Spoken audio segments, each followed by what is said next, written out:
বাংলার প্রথম পত্রের সিকিউ খাতায় লেখার কিছু স্ট্র্যাটেজি আছে যেটা ফলো করলে তোমার নাম্বার কিন্তু অনেক বেশি বেড়ে যেতে পারে। তো আমি যদি আমার রেজাল্টের কথা বলি, আলহামদুলিল্লাহ আমি এসএসসিতে চিটাগাং বোর্ডে থার্ড এবং এসএসসিতে ঢাকা বোর্ডে সিক্সথ হয়েছিলাম।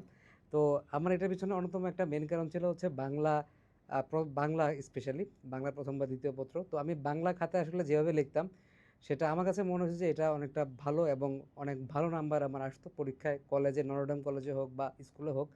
তো আশা করি এটা এসএসসি পরীক্ষাতে আমি হয়তো তোমরা ভালো নাম্বার পাবা যদি এটা ফলো করো। ঠিক আছে, এটা আমি নিজে ফলো করতাম এবং আমি দুইটা বোর্ডে মোটামুটি স্ট্যান্ড করছি এবং হচ্ছে ভালো নাম্বার পাইছি বাংলাতে। তো চলো আমি তোমাদেরকে দেখাই। তো আমি যদি খাতায় নিয়ে আসি, এখানে খেয়াল করো, প্রথমেই এই জায়গায় একটা প্রশ্ন তুমি দেখতে পাবা, এই জায়গায় একটা প্রশ্ন, ধরো এটা তোমার প্রশ্ন, পরীক্ষার প্রশ্ন, ধরো এটা হচ্ছে 3 নাম্বার, সাপোজ 3 নাম্বার প্রশ্ন তুমি তুমি এখানে দেখতেছো। তো এখানে তুমি হচ্ছে প্রথমেই এই জায়গার প্রশ্নগুলো হচ্ছে খুব ভালোভাবে পড়বা, উদ্দীপকে কি বলছে প্রশ্নগুলো ভালোভাবে পড়বা। ঠিক আছে, এটা সবগুলোর প্রশ্নের ক্ষেত্রে। ওকে, তো এখন খেয়াল করো, আমি যদি তোমাকে বলি যে হচ্ছে ভাই বাংলা প্রথম পত্রে হচ্ছে আমি যখন খাতা পাবো এবং হচ্ছে প্রশ্ন পাবো তখন আমার প্রথম কাজ কি? তোমার প্রথম কাজ হচ্ছে একদম সুন্দর করে এই খাতাটাকে হচ্ছে করে ফেলা, তোমার হচ্ছে যে আহ, মানে স্কেল করে ফেলা। তো এখানে দেখো আমি যেটা ফলো করতাম পরীক্ষার খাতায়, আমি হচ্ছে পেন্সিল দিয়ে স্কেল করতাম। তো এই জায়গায়, এই জায়গার এই পাশে এবং হচ্ছে এই পাশে আমি চেষ্টা করতাম এইখান থেকে এখানে এই পর্যন্ত এক স্কেল দাগ, এক স্কেল পর্যন্ত হচ্ছে জায়গা রাখতে, আর এই পাশে এক স্কেল থেকে একটু কম একটু জায়গা রাখতে। তো এটা আমি প্রথমে করে ফেলতাম, তারপর দেখো প্রত্যেকটা পেজে আমি হচ্ছে খাতা পাওয়ার পর লেখার আগে আমি হচ্ছে স্কেল করে ফেলতাম। ওকে, এরপরের কাজ কি তোমার? এরপর তোমার কাজ কি? এরপরে তোমার কাজ হচ্ছে টাইম ম্যানেজমেন্ট। ওকে, টাইম ম্যানেজমেন্ট কীভাবে? তুমি পরীক্ষার জন্য সময় পাচ্ছ হচ্ছে 2.5 ঘন্টা, তোমাকে লিখতে হবে হচ্ছে 7টা সিকিউ। তার মানে প্রত্যেকটা সিকিউর জন্য তুমি টাইম পাচ্ছ হচ্ছে 21 মিনিট সামথিং। ঠিক আছে, তো 21 মিনিটের ভিতরে তোমাকে একটা সিকিউ শেষ করতে হবে। তো তুমি ঘড়ির দিকে তাকাবা, 21 মিনিট শেষ হয়ে যাওয়ার পর ওই সিকিউটা লেখার দরকার নাই, তুমি রেখে দাও। ঠিক আছে, এর পরেরটায় আবার শুরু করবা। তুমি যদি মনে করো যে ভাই 30 মিনিট 35 মিনিট ধরে একটা লিখবো, এরপর আরেকটা 10 মিনিট লিখবো, ঠিক আছে, লাস্টেটা লেখারই টাইম পাবো না, তাহলে কিন্তু তুমি মার্কস তুলতে পারবে না। ঠিক আছে, এটা এটা হচ্ছে খুবই ইম্পর্টেন্ট একটা স্ট্র্যাটেজি, সেটা হচ্ছে টাইম ম্যানেজমেন্ট, এটা তোমাকে ঠিক রাখতে হবে। 21 মিনিট মানে 21 মিনিট, যতটুকু তুমি লিখতে পারো। ওকে, এরপর তোমার কাজ কি? এরপরে চলো আমি খাতায় চলে যাই যে একটা সিকিউ তুমি কিভাবে লিখবা। আমি প্রথমত প্রশ্ন পড়লাম, দেখো এই জায়গায় প্রশ্ন লেখা আছে। তো প্রশ্নটা আমরা পরে পড়ি, দেখো আগে ক নাম্বার প্রশ্ন চলে যায় যে অন্ধকূপ হত্যার কাহিনীকে প্রচার করেছিল। তো এটা তুমি কিভাবে লিখবা, চলো আমরা খাতার দিকে যাই। খাতার দিকে গেলে তুমি দেখতে পাবা যে আমি প্রথমে লিখছি 3 নং প্রশ্নের উত্তর, ধরো এটা 3 নাম্বার প্রশ্ন আমাদের, এটা নীল কালি দিয়ে তুমি লিখবা। ঠিক আছে, নীল কালি দিয়ে লিখবে, এখানে জেল পেন ইউজ করার দরকার নেই, তুমি জাস্ট নর্মাল নীল কালি, একটু ভালো কালি আসে সেটা তুমি, সেটা দিয়ে তুমি লিখবা। ঠিক আছে, এরপর নিচে ভাবে দুইটা দাগ দিবা। ওকে, দুইটা দাগ দিবা। 3 নম্বর প্রশ্ন, দেন ক, ক এভাবে তুমি লিখবা, যেটা আমি ফলো করতাম এবং আমি খুব ভালো মার্কস পাইছি এবং আমার কাছে এটা খুব ভালো মনে হয়েছে, যেটা আমি পরীক্ষায় ফলো করতাম। ক লিখবা, কয়ের উত্তর কি? অন্ধকূপ হত্যার কাহিনী হলয়েল প্রচার করেছিল। ঠিক আছে, এগুলো সব আমার নিজের হাতে লেখা। ঠিক আছে, আমার হাতে লেখা আগে হয়তো বা আরও সুন্দর ছিল, এখন ইংলিশ লিখতে লিখতে আসলে বাংলা লেখাটা এত সুন্দর মানে কীরকম হয়েছে জানি না, বাট চেষ্টা করছি মোটামুটি লিখতে যেভাবে আমি পরীক্ষা খাতায় লিখতাম। দেন অবশ্যই লাস্টের দিকে 7 নাম্বার সিকিউতে গিয়ে এভাবে লিখতে পারতাম না, খুব খাত লেখা খুবই মানে হচ্ছে তোমার মানে একটু বাজে হইতো। এটা খুবই স্বাভাবিক, কারণ টাইম ম্যানেজ করা তো একদম লাস্টের দিকে একটু টাফ হয়ে যায়। তো খ নাম্বার প্রশ্নে খেয়াল করো, আমাদেরকে খ নাম্বার প্রশ্ন বলছে যে আমার নালিশ আজ আমার নিজের বিরুদ্ধে, ব্যাখ্যা করো। দেন এই প্রশ্নটা হচ্ছে অনুধাবনমূলক প্রশ্ন, জ্ঞানমূলক প্রশ্ন আমাদের এক এক এক লাইনে আনসার। অনুধাবনমূলক প্রশ্নে আমরা চেষ্টা করবো হচ্ছে এখানে দুইটা দুইটা প্যারা রাখতে। ঠিক আছে, দুইটা প্যারা রাখার চেষ্টা করব। ঠিক আছে, যেহেতু 2 নাম্বার, তো আমি দেখো এখানে এখানে একটা প্যারা রাখছি, এখানে একটা প্যারা রাখছি, এবং প্যারাটা কোন জায়গা থেকে শুরু করছি খেয়াল করো, এই জায়গা থেকে শুরু করছি প্যারাটা। ঠিক আছে, এই জায়গা থেকে আমি প্যারাটা শুরু করছি এবং এখান থেকে শুরু করি না, তাহলে যে টিচার বুঝতে পারে যে এটা একটা আলাদা প্যারা শুরু হয়েছে এখান থেকে। ঠিক আছে, এখান থেকে।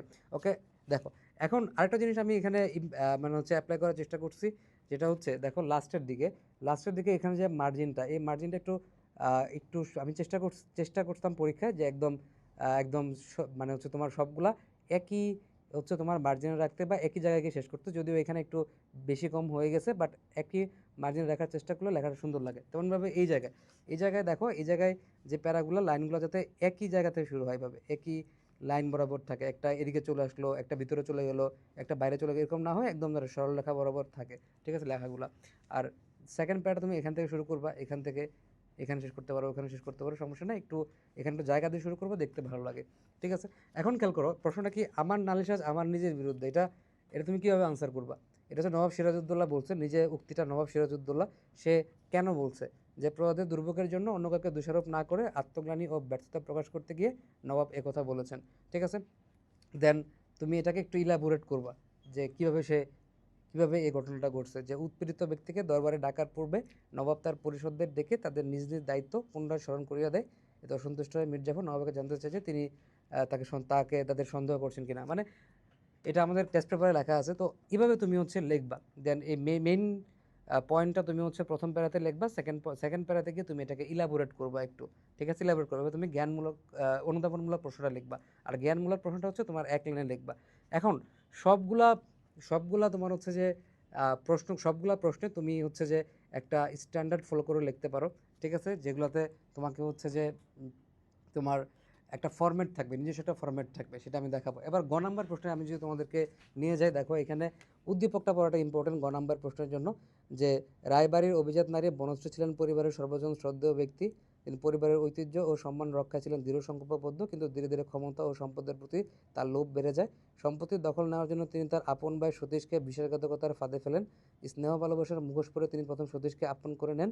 সতীশের সরলতার সুযোগ নিয়ে প্রভাবশালীদের নিজের দলে টানেন এবং আপন বলে বিশ্বাসঘাতকতায় সতীশ পৈতৃক বিটা থেকে বিতাড়িত হয়। আর আমাকে প্রশ্ন বলছে যে উদ্দীপকের বনশ্রী সিরাজউদ্দৌলা নাটকের ঘসিটি বেগমের চরিত্রের তুলনামূলক আলোচনা করো। তার মানে এই জায়গায় বনশ্রী, উদ্দীপকের বনশ্রী আর সিরাজউদ্দৌলা নাটকের ঘসিটি বেগমের একটা আলোচনা তারা করতে বলছে। তো এখন খেয়াল করো, এই জায়গায় আমি হচ্ছে গ নাম্বার প্রশ্ন যেটা আছে সেটা কিন্তু আমি খাতার এই পেজ থেকে শুরু করছি, এখন পরীক্ষার খাতায় মাঝে মাঝে এরকম হতে পারে যে তোমার ক অথবা খ এই জায়গা থেকে শুরু করা লাগতে পারে, মানে বাম পাশের পেজ থেকে শুরু করা লাগতে পারে যদি খাতায় কোনো খাতার ক্ষেত্রে মানে এইচএসসি পরীক্ষার ক্ষেত্রে। ঠিক আছে, ক নাম্বার যদি তোমাকে বলে দেয় যে এই জায়গা থেকে উত্তরপত্র শুরু করতে হবে, এই জায়গা থেকে উত্তর শুরু করতে হবে, তাহলে তোমাকে এই জায়গা থেকে শুরু করতে হবে, তুমি এটা ফাঁকা রাখতে পারবে না। সেক্ষেত্রে তুমি কি করবে? সেক্ষেত্রে তুমি কিন্তু গ নাম্বার প্রশ্নটা এখান থেকে শুরু করতে পারতেছো না, একটু টাফ মনে হচ্ছে তোমার কাছে, বাট এটাও করা করা যায়। কিভাবে? তুমি দেখো, তুমি ধরো এখানে লেখলা 1 নং প্রশ্নের উত্তর, একের ক তুমি এখানে লেখলা, ক নাম্বার দিয়ে উত্তর লিখে তুমি এখানে আনসার করলা। দেন একের কটা লেখার পর একের খটা তুমি এখান থেকে শুরু করতে পারো, এই পেজে তুমি একের খ লিখতে পারো। বা তুমি যদি এখান থেকে শুরু করো লাস্টে এখানে এক লাইন লিখে বাকিটা তুমি এখান থেকে লেখলা, লেখার পর তুমি দেখবা যে এখান থেকে তুমি কিন্তু গটা শুরু করতে পারতেছো। এখন প্রশ্ন হচ্ছে ভাই, গটা এই পেজ থেকে শুরু করার মানে কি উপকারিতা আছে? এটার উপকারিতা হচ্ছে এই পেজ থেকে শুরু করলে লেখাটা মানে এই পেজ এবং এই পেজ মিলে লেখাটা একটু ভালো দেখায়। ঠিক আছে, উপস্থাপনাটা একটু ভালো মনে হয়, টিচারের কাছে মনে হয় না ও ভালো লিখছে তুমি যখন প্যারা করে লিখবা। ঠিক আছে, এখন তুমি এখান থেকে লেখা শুরু করলে কি হবে? না, অবশ্যই হবে, কোনো সমস্যা নাই। বাট এখান থেকে লিখলে জাস্ট এটা উল্টা স্যার আবার এখান থেকে দেখবে, তো এটা স্যারের কাছে একটু হ্যাসেল মনে হতে পারে। মানে যেটা আমার কাছে মনে হইতো, না, এখান এখান থেকে লেখা শুরু না করে গ নাম্বারটা এখান থেকে শুরু করলে বেটার। তো আমি এটা অলওয়েজ স্ট্র্যাটেজিটা ফলো করতাম, যদিও সব প্রশ্নে পারতাম না, কিছু কিছু প্রশ্নে গ নাম্বারটা এখান থেকে লেখা শুরু করা লাগতো। ঠিক আছে, তারপর এই গ নাম্বারটা ধরো কিছু কিছু প্রশ্ন এখান থেকে লেখা শুরু করতাম, মানে এই পেজ থেকে লেখা শুরু করতাম, শুরু করে ধরো হচ্ছে তোমার আহ, এই পর্যন্ত যাইতাম, ধরো সাপোজ এই পর্যন্ত যাইতাম। ঠিক আছে, এই পর্যন্ত যাইতাম, যাওয়ার পরে ঘ নাম্বারটা ধরো এখান থেকে শুরু করতাম এই পেজ, আর এই পেজের এই পর্যন্ত যাইতাম বা 2 পেজ লিখতাম, তারপর এখান থেকে আবার কখন শুরু করে গ নাম্বারটা এখান থেকে যাইতাম। ঠিক আছে, তো আমার মেইন টার্গেট ছিল খাতায় যে হচ্ছে এই পাশে যাতে কখ লেখে আমি গটা যাতে এখান থেকে শুরু করতে পারি, এটা ছিল আমার মেইন টার্গেট। তো তুমি ওই টার্গেট অনুযায়ী তুমি হচ্ছে আগাবা, যদি ইনকেস না পারো সেক্ষেত্রে তুমি ঘ নাম্বারটা এখান থেকে শুরু করতে পারো, সমস্যা নেই। বাট চেষ্টা করো যে ঘ নাম্বারটা গিয়ে যাতে যাতে এখান থেকে শুরু করা যায়, বা হচ্ছে পরের সৃজনশীলটাও যাতে অ্যাটলিস্ট ওখান থেকে শুরু করা যায়। ওকে, দেন আমি তোমাকে ঘ নাম্বারটা দেখাই, দেখো আমি কীভাবে কোন ফর্মেটে আসলে লিখতাম ঘ নাম্বারটা। এখানে উদ্দীপক আমাদেরকে যা বলছে যে বনশ্রী ও সিরাজউদ্দৌলা নাটকের ঘসিটি বেগমের চরিত্রের তুলনামূলক আলোচনা করো। তো তুমি দেখতেছো যে বনশ্রী আর ঘসিটি বেগমের সাদৃশ্য আছে, তাহলে তুমি প্রথম প্রথম প্যারাতে এটা লিখলা যে বনশ্রী এবং ঘসিটি বেগমের চরিত্রের একটা সাদৃশ্য আছে। ভালো, খুবই সুন্দর। এখন তুমি এরপর তুমি কি কি করবা? ইলাবোরেট করবা যে ঘসিটি বেগমের চরিত্রটা কেমন, সিরাজউদ্দৌলা নাটকে কি বলছে তারা। যে সিরাজউদ্দৌলা নাটকে বলছে যে ঘসিটি বেগম কাহিনী কাহিনী লেখা আছে যে তার আপন বোনের ছেলে সিরাজউদ্দৌলাকে সিংহাসনচ্যুত করার জন্য সে অমিচাঁদ, রাজবল্লভ, জগৎ শেঠদের সাথে গোপনে হাত মেলান। তিনি সিরাজউদ্দৌলার বিরুদ্ধে যাবতীয় চক্রান্ত করে শেষ পর্যন্ত ইংরেজ বাহিনীর মাধ্যমে সিরাজউদ্দৌলাকে সিংহাসনচ্যুত করেন। তার মানে এখানে আমি একটা বিশ্বাসঘাতকতার জিনিস দেখতে পাচ্ছি, কারণ বিশ্বাসঘাতকতা দেখতে পাচ্ছি আমাদের ঘসিটি বেগমের চরিত্রে। আমাদেরকে বলছে ঘসিটি বেগম আর বনশ্রীর যে চরিত্র এদের ভিতরে একটা তোমার হচ্ছে তুলনামূলক আলোচনা করতে দেন। উদ্দীপকের কথা তুমি লিখবা, উদ্দীপকে তোমাদের যা লেখা আছে ওইটা একটু ঘুরায় পেঁচে লেখার চেষ্টা করবে, একদম হুবহু তুলে না দিয়ে একটু ঘুরায় পেঁচে লেখার চেষ্টা করবে যে উদ্দীপক কি বলছে আসলে লক্ষ্য করা যায়। ঠিক আছে, লক্ষ্য করা যায় যে রায়বাড়ির অভিজাত নারী বনশ্রী ছিলেন পরিবারের সর্বজন শ্রদ্ধেয় ব্যক্তি। ঠিক আছে, তিনি পরিবারের ঐতিহ্য ও সম্মান রক্ষায় ছিলেন দৃঢ় সংকল্পবদ্ধ। মানে উদ্দীপকে যা লেখা আছে ওটা তুমি একটু ইলাবোরেট করবা। ঠিক আছে, এরপর আসো, এরপর এখন আমাদেরকে যে তুলনা করতে বলছে, এখন তুলনা করতে হবে না। তুমি তো বললা মানে সাদৃশ্য আছে, তুমি হচ্ছে সে ঘষিটে বেগমের কথা বললা, তুমি উদ্দীপের কথা বললা। এবার তোমাকে নিয়ে আসতে হবে এর, দেখো এখানে একটা লেখছি, এরপরে এখান থেকে একটা প্যারা শুরু হয়েছে আমাদের, এখান থেকে আবার একটা প্যারা শুরু হয়েছে, এখানে গিয়ে শেষ হয়েছে, এরপর আরেকটা প্যারা যে শুরু হয়েছে এখানে গিয়ে আমরা এই দুইটা দুইটা প্যারার যে কথা সেটাকে আমরা এখানে বলবো যে দেখো এখানে একটা সাদৃশ্য আছে, এই সাদৃশ্য যে আছে, ঠিক আছে, এটাকে আমরা এখানে ইলাবোরেট করব যে ঘসিটে বেগম নবাবের আপনজন হওয়া সত্ত্বেও উমিচাঁদ রাজবল্লভ জগৎ শেঠদের সাথে যেমন গোপনে হাত মেলান, বিশ্বাসঘাতকতায় নবাবকে ক্ষমাচ্যুত করেন, তেমনি উদ্দীপকে বনশ্রী সতীশের আপন বোন হওয়া সত্ত্বেও প্রভাবশালীদের নিজেদের দলে টেনে বিশ্বাসঘাতকতায় সতীশকে পৈতৃক বিটা থেকে বিতাড়িত করেন। ঠিক আছে, তার মানে হচ্ছে এই জায়গায় আমরা কি করলাম, এই জায়গায় আমরা আসলে মিলাই দিলাম যে আমাদের আহ, এই ঘসিটে বেগম এবং হচ্ছে আমাদের বনশ্রী এদের ভিতরে একটা মিল আছে, আর লাস্টে গিয়ে আমরা একটা কনক্লুশন করলাম, আমরা একটা সমাপ্তি টানলাম যে তাই বলা যায় উদ্দীপকের বনশ্রী এবং সেতুলণ্ডকের ঘসিটে বেগমের চারিত্রিক সাদৃশ্য বিদ্যমান, ক্ষমতা ও সম্পদের প্রতি লোভ বিশ্বাসঘাতকতার বৈশিষ্ট্য তাদের একসাথে গেঁথেছে। ঠিক আছে, তাহলে আমরা ইন্ডিংও দিয়ে দিলাম, আমরা একটা স্টার্টিং দিলাম, আমরা একটা ইন্ডিং দিলাম, মাঝখানে আমরা প্যারা করলাম। এখন 3 নাম্বারের জন্য আমি সবসময় পরীক্ষার খাতায় 4টা প্যারা লিখতাম, 4টা প্যারা মিনিমাম 4টা প্যারা লেখার চেষ্টা করতাম। ঠিক আছে, এখানেও আমি চেষ্টা করি 2 3 4 5 5টা প্যারা লিখছি মোটামুটি, মিনিমাম আমি হচ্ছে 4টা লেখার চেষ্টা করতাম, 4টা প্যারা দেওয়ার চেষ্টা করতাম। ঠিক আছে, যাতে 3 নাম্বারের জন্য, ঠিক আছে, একটা প্যারা একটা এক্সট্রা দেওয়ার চেষ্টা করতাম। ঠিক আছে, দেখতে যাতে ভালো মনে হয়, তুমি তুমি পরীক্ষার খাতা এরকম সুন্দর প্যারা করে লিখবা। ঠিক আছে, প্যারা করে লিখবা। ওকে, তুমি যদি এখানে না গিয়ে তুমি যদি লাস্ট পর্যন্ত যাও সমস্যা নাই। ঠিক আছে, তুমি যদি আরেকটু কম লেখো সমস্যা নেই, বাট চেষ্টা করবে মোটামুটি এরকম একটা ফর্মেটে লিখতে। আমি ম্যাক্সিমাম পরীক্ষাতে এভাবে লেখার চেষ্টা করতাম। তো এবং গ্যাপগুলো দেখো, গ্যাপগুলো কিন্তু খুব বেশিও না খুব কমও না, খুব কমও না খুব বেশিও না গ্যাপগুলো। ঠিক আছে, খুব বেশি গ্যাপ দিলে যেমন খারাপ দেখায়, খুব কম গ্যাপ দিলেও ভিজি ভিজি লাগে। আর লেখাগুলো একটু ক্লিয়ার করে লেখার চেষ্টা করবা, ক্রিস্টাল ক্লিয়ারলি লেখার চেষ্টা করবা, যাতে তোমার হচ্ছে যে কোনো কাটাকাটি না হয়। ঠিক আছে, কাটাকাটি না হয়, কাটাকাটি হইলে কি করবো ওটা আমি পরের প্রশ্ন দেখাবো।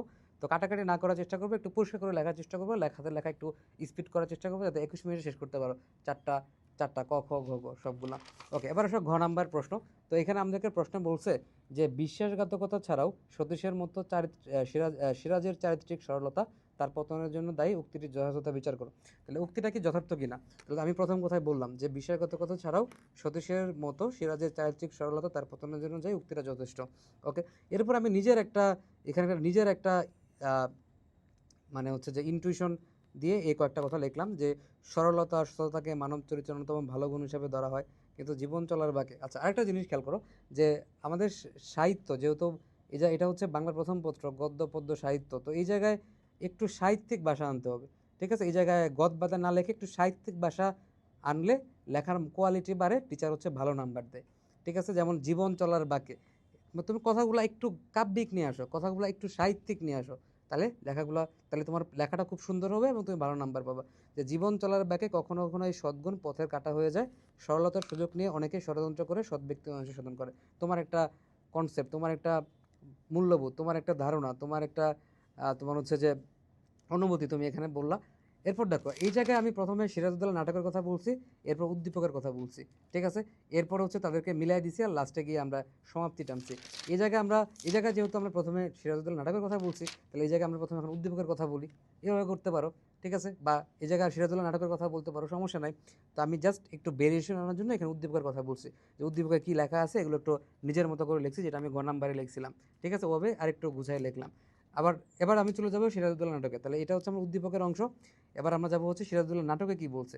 সেখানে কি বলছে যে নবাব সিরাজউদ্দৌলা আপনজনের বিশ্বাসঘাতকতা শিক্ষাচ্যুত হন। বিশ্বাসঘাতকতা ছাড়াও ব্যক্তি সিরাজের চরিত্রে বেশ কিছু ত্রুটি লক্ষ্য করা যায়। তো ত্রুটির ভিতরে অন্যতম কি যে অতিমাত্রায় সরলতা, এটা একটা তার মারাত্মক ত্রুটি ছিল। আপনজনের প্রতি অগাধ বিশ্বাস ছিল। রাজবল্লভ, তারপর জগৎ শেঠ, রায় দুর্লভদের ষড়যন্ত্র জানার পরও তিনি কঠোর ব্যবস্থা নিতে পারেননি। ঠিক আছে, খুবই সুন্দর। এবার তুমি এবার তুমি লাস্টের দিকে গিয়ে এদের ভিতরে মিলটা খুঁজে পাবা। ঠিক আছে, এদের ভিতরে যে মিলটা খুঁজে পাবা যে অতিমাত্র সরলতা কিভাবে তার পতনের জন্য দায়ী হয়েছে, দেন এখানে তুমি নিজের কথা বলতে পারো যে আমি লিখে দিছি দেখো, সিরাজউদ্দৌলা নাটকের সিরাজ ও উদ্দীপকের সতীশ উভয়ের বিশ্বাসঘাতকতার শিকার হলেও তার চারিত্রিক ত্রুটি তাদের করুণ পরিণতির জন্য দায়ী। সরল মনে বিশ্বাস না করে ঘাতকদের শাস্তির ব্যবস্থা করলে তিনি হয়তো করুণ পরিণতি এড়াতে পারতেন, বা তিনি বা হচ্ছে তারা করুণ পরিণতি এড়াতে পারতেন। তার মানে হচ্ছে আমরা এখানে তাদের যে লেকিংসটা, তাদের যে সরলতা, সেটাকেই আমরা এক সূত্রে নিয়ে আসলাম। ঠিক আছে, যে তাদের ভিতরে সরলতা থাকার কারণেই কিন্তু তাদের একটা পতনটা ত্বরান্বিত হয়েছে। ঠিক আছে, মানে বিশ্বাসঘাতকতা বাদ দিও। দেন লাস্টে গিয়ে আমি একটা কনক্লুশন টেনে দিলাম যে আমাদেরকে বইতে যে উক্তিটা বলছে, যে উক্তিটা যথার্থ কিনা আমি লাস্টে এটা বলে দিলাম, হ্যাঁ যথার্থ। এই যে উপরের আলোচনা থেকে এটা আমরা বলতে পারি যে বিশ্বাসঘাতকতা ছাড়াও সতীশের মতো সিরাজের চারিত্রিক সরলতা তার পতনের জন্য দায়ী। তার মানে উক্তিটা হচ্ছে যথার্থ। আমি লাস্টে একটা সমাপ্তি টেনে দিলাম। ঠিক আছে, লাস্ট তারপর আমি শেষ করলাম। ওকে, তো এখানে 4 নাম্বারের প্রশ্ন। তো 4 নাম্বারের প্রশ্ন এই জায়গায় তুমি হচ্ছে যে 5টা প্যারা দিতে পারো। ঠিক আছে, 5টা প্যারা দিতে পারো বা 6টা প্যারা দিতে পারো। ঠিক আছে, তো মিনিমাম 4টা প্যারা তো দিতেই হবে। ওকে, এবার দেখো তোমার যদি কাটাকাটি হয় তখন তুমি কিভাবে, তুমি হচ্ছে যে কি করবা। দেখো এই জায়গায় আমি একটা ইচ্ছা করে কাটছি। ঠিক আছে, তো এই জায়গায় দেখো এক এক এক মানে একটা দাগ দিয়ে কেটে দিছি শিকার, এখানে কিন্তু শিকার হবে। তো এখানে এক দাগ দিয়ে কেটে দিছি আমি। ঠিক আছে, এই জিনিসটা। তারপর লক্ষ্য, লক্ষ্যে জফলা হবে না, তাহলে লক্ষ্য। ঠিক আছে, আমি এভাবে কেটে দিছি। এক ডান দিয়ে তুমি হচ্ছে কেটে দিবা। এই জায়গায় এত কাটাকাটি করা দরকার নাই, হিজিবিজি হিজিবিজি হিজিবিজি এসব করা যাবে না। এক টান দিয়ে কেটে দিবা। ঠিক আছে, ওকে। এরপরে তুমি আবার গিয়ে এখান থেকে শুরু করবা, চারের ক খ। ঠিক আছে, এখন দেখো ভাই গত তোমার এখান থেকে শুরু করা লাগতেছে। ঠিক আছে, দেন তুমি সমস্যা নাই, তুমি এখান থেকে শুরু করো। গটা লেখে কোন পর্যন্ত যাবা, গটা লেখে কোন পর্যন্ত যাবা বলো। গটা লেখে তুমি ধরো এই পর্যন্ত গেলা, এই পর্যন্ত গেলা। দেন গটা এখান থেকে শুরু করলা, এই পেজ গটা আবার এই পর্যন্ত গেলা। ঠিক আছে, দেন তুমি কিন্তু আবার এই পেজ থেকে শুরু করতে পারতেছো। ঠিক আছে, এই পেজ থেকে শুরু করতে পারতেছো। ঠিক আছে, তো টার্গেট থাকবে, টার্গেট থাকবে যে কোনো ওয়েতে আমার যাতে কখটা এখান থেকে লিখি, আর গ আর গ এবং হচ্ছে গ, এগুলো এই পেজ থেকে শুরু করার, এই পেজ থেকে শুরু করার লেখাটা সুন্দর হয়। বাট ইনকেস যদি কোনো কারণে না পারো, ঠিক আছে, কোনো কারণে না পারো, সেক্ষেত্রে তুমি গোটা এই পেজে লিখতে পারো, সমস্যা নাই। ঠিক আছে, বাট চেষ্টা করবো এই পেজ থেকে লেখা শুরু করতে। একটু জায়গা ফাঁকা রাখা হইল, ফাঁকা রেখে রাখা দরকার হলেও সমস্যা নেই। ওকে, এবং আরেকটা বিষয় সেটা হচ্ছে টাইম ম্যানেজমেন্ট। টাইম ম্যানেজমেন্টটা একমাত্র জিনিস যেটা আসলে আমি নিজেও পরীক্ষা হলে অনেক প্যারা খাইতাম। দেখা যেত প্রথম প্রশ্নটা অনেক বেশি হয়ে গেছে এবং পরেরটা লেখার আসলে সময় নাই, এবং মানে পরেরটা লেখার টাইম পাইলেও দেখা যায় যে অনেক কম টাইম পাচ্ছি, যেহেতু আমাকে টাইম ম্যানেজ করতে হবে। এবং লাস্টেরটা গিয়ে দেখি যে লাস্টে লেখার জন্য 10 মিনিট সময় আছে, 5 মিনিট সময় আছে। তো তোমার পরীক্ষা, তোমার এক একটা প্রশ্নের নাম্বার কিন্তু তোমার হচ্ছে 10। তো তুমি যদি একটা প্রশ্ন না লেখো 10 নম্বর পাবা না। ঠিক আছে, আর একটা প্রশ্ন যতই ভালো মতো লেখো 10-এর বেশি পাবা না। ঠিক আছে, আবার জ্ঞানমূলকে একই পাবা, অনুধাবনমূলকে দুই পাবা হাইস্ট, 3 নম্বরে 3ই পাবা, 4 নম্বরে 4ই পাবা, যদি একেবারে সুন্দর করে লেখো। ঠিক আছে, তাইলে এই জন্য তুমি হচ্ছে সবগুলা প্রশ্ন আনসার করার চেষ্টা করবা, এবং কাটাকাটি করা যাবে না। লেখাগুলো একটু সুন্দর করে লিখতে হবে, একটু ভালো করে লিখতে হবে, একটু স্পিডে লিখতে হবে। ঠিক আছে, কম লেখো, বাট হচ্ছে যদি কম লেখো খুব বেশি সমস্যা না, কিন্তু কাটাকাটি করা, অস্পষ্ট লেখা, ঠিক আছে, হিজিবিজি লেখা, ঠিক আছে, খাতার প্রেজেন্টেশন সুন্দর না হওয়া, এগুলা কিন্তু নাম্বার নাম্বার তোমাকে কমাই দিবে। আর কম লেখো বলতে একটু চেষ্টা করবে একটু স্ট্যান্ডার্ড লেখার জন্য। যদি তোমার লেখা খুবই স্লো হয়, একটু ফাঁকা দিয়ে হলেও একটা একটা নির্দিষ্ট পেজ বর্ড করার জন্য আমি যেভাবে দেখাইছি, মিনিমাম 2 পেজ, গ নাম্বারের জন্য 1.5 পেজ, গ নাম্বারের জন্য 1.5 পেজ, আর 4 নম্বরের জন্য 2 পেজ, এভাবে একটু লেখার চেষ্টা করো। অনেকে লেখা বড় বড়, অনেকে লেখা ফাঁকা দিয়ে, তো তাদের ক্ষেত্রে হয়তো একটু বেশি লেখা লাগতে পারে। ঠিক আছে, আমি তো এখানে মোটামুটি স্ট্যান্ডার্ড যে এরকম লেখা থাকলে তুমি কতটুকু যাবা। অনেকের ক্ষেত্রে হতে পারে যে লেখাগুলা অনেক বড় বড়, অনেক ফাঁকা দিয়ে লেখা, তাদের ক্ষেত্রে এটা ভেরি করতে পারে, তাদের ক্ষেত্রে 2-3 পেজ হয়ে যেতে পারে। বাট আমার হাতের লেখা এরকম ছিল, তো আমি এভাবেই লেখার চেষ্টা করতাম এবং টাইমও পাইতাম। ঠিক আছে, গ এবং ঘ নাম্বারের জন্য তোমার হচ্ছে 1.5 পেজ থেকে 2 পেজ এরকম একটা লেখার চেষ্টা করতাম। ঠিক আছে, দেখো হাতের লেখা আমার একটু স্লো ছিল, প্লাস একটু ছোট ছিল। ঠিক আছে, তোমার যদি বড় হয় তুমি সেভাবে অ্যাডজাস্ট করবা, 2.5 পেজ 3 পেজ যেভাবে তুমি লেখো ওটা অ্যাডজাস্ট করো, বাট ক্লিয়ারলি লেখার চেষ্টা করো। হাতের লেখা তো তোমার যেরকম সেরকমই হবে, বাট একটু ক্লিয়ারলি লেখার চেষ্টা করলে আমার মনে হয় যে নাম্বার তোমার ভালো আসবে। ঠিক আছে, তাহলে এভাবে তুমি হচ্ছে লিখবা। ঠিক আছে, তুমি হচ্ছে উদ্দীপকটাও উল্লেখ করবা, তুমি সে নাটকে বা হচ্ছে যেটা গদ্য পদ্য আছে সেখানে কী বলছে সেটা উল্লেখ করবা, নিজের একটা মতামত দেওয়ার চেষ্টা করবা, এবং হচ্ছে যে দুইটাকে সাদৃশ্য করবা, তুলনা করবা। ঠিক আছে, এবং লাস্টে একটা কনক্লুশন দিবা। ঠিক আছে, সমাপ্তি দিবা। তাহলে কিন্তু তোমার পরীক্ষা খুব ভালো হবে। তো ইনশাল্লাহ এভাবে পরীক্ষা লেখার চেষ্টা করো, অনেক ভালো কিছু করতে পারবা, ভালো পরীক্ষা হবে ইনশাল্লাহ।